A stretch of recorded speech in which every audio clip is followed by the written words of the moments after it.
এটা ছিল নবমীর দিন। সকাল সকাল স্নান করে মণ্ডপে চলে এসেছিলাম।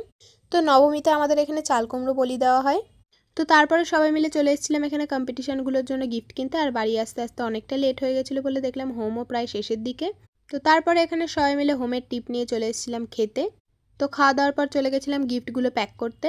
আর আরও কিছু গিফট কেনা বাকি ছিল বলে রূপদার সাথে চলে গেছিলাম ঘুরনিতে।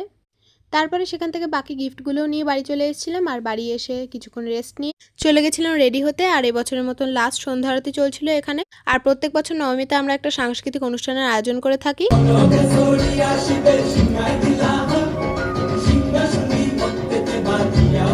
তো অনুষ্ঠানের মাঝে চলছিল বাবির বার্থডে সেলিব্রেশনও। তো আজকের মতো এটুকুই। দেখা হচ্ছে নেক্সট মিনি ব্লগে।